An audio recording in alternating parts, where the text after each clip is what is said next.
On est situé dans pleine plage du débarquement à Longues-sur-Mer. On est à peu près 8 temps plein, on monte à une quinzaine l'été de salariés. Il y a une grosse activité paille sur la région Calvados et limitrophes. Et on a également une activité touristique en pleine plage du débarquement où on a des chambres d'hôtes et des gîtes en diversification. La raison principale de l'achat du Cosma, on a une sucrerie qui s'est arrêtée sur la région. Donc ça pose un énorme problème, c'est qu'on maintenant on manque de culture, hein.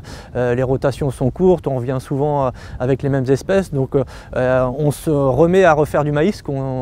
Après il y a une grosse culture maïs en silage pour les éleveurs, mais on faisait très peu de maïs grain dans la région parce que bon, c'est compliqué de faire des blés derrière les maïs grains. Mais là du coup on y revient parce qu'avec l'arrêt de la betterave, on recherche à faire des cultures. Nous on a énormément de grosses terres et tout, où il n'y a plus de problème de passage de roues entre les éléments et tout.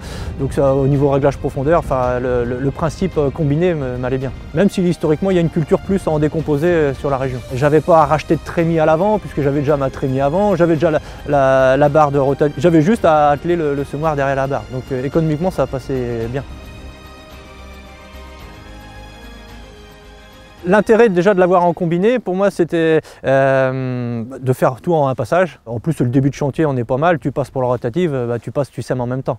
Et puis l'idée en plus à cette époque-là, souvent on est dans le sec, t'évites de perdre du temps entre les interventions. Et nos grosses terres, à l'inverse quand il pleut beaucoup, t'évites de trop piétiner en faisant un passage de plus. Donc ça m'allait bien. C'était cohérent, la vitesse de travail rotative semoir à 7, 8, 8,5, c'était cohérent et bien. Je veux dire, j'ai pas eu de souci à la lever, ça a marché, quoi. C'est vrai que ce nouveau modèle-là est plus léger, c'est vrai, parce que déjà avec le poids de la rotative, j'ai pas d'énormément de gros tracteurs sur l'entreprise, c'était un choix, je préfère avoir de la polyvalence sur mon parc avec des petits modèles. Donc déjà le poids du combiné derrière, c'est très très lourd. Alors si vous mettez une marque chargée de ferraille, là le machin ça cabre, on a déjà mis des masses à l'avant et tout sur la trémie, donc ça m'allait bien, ça répondait à toutes mes attentes, quoi. Une chose est sûre, il a été simple à régler, ça m'allait bien, réglage profondeur simple, en plus ça terre, ça c'était important. J'avais peur un peu à ça dans nos grosses terres, il est bien rentré et tout, c'est impeccable. J'ai aimé la simplicité de la machine, parce qu'aujourd'hui, moi pareil, je mets du personnel. Maintenant aujourd'hui, moi c'est hyper important d'avoir des choses simples. Si c'est trop compliqué, on passe un temps fou à former les gars et tout. Enfin, le but de nos métiers, c'est de produire du travail, hein.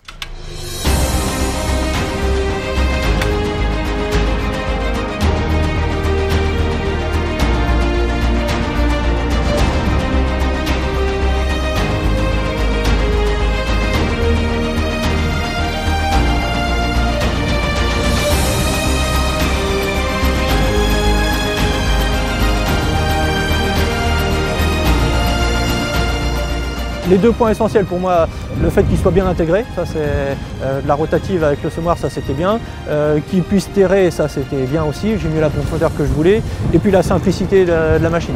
En plus le gabarit routier c'est top, tu replies la rotative en 4,50 m, tu te sauves, tu roules à 40, ça dans les déplacements c'est génial. Et le fait aussi qu'il soit allégé, quand je vois déjà le fait d'être allégé et qu'on est trémie vide à l'avant, c'est déjà à la limite.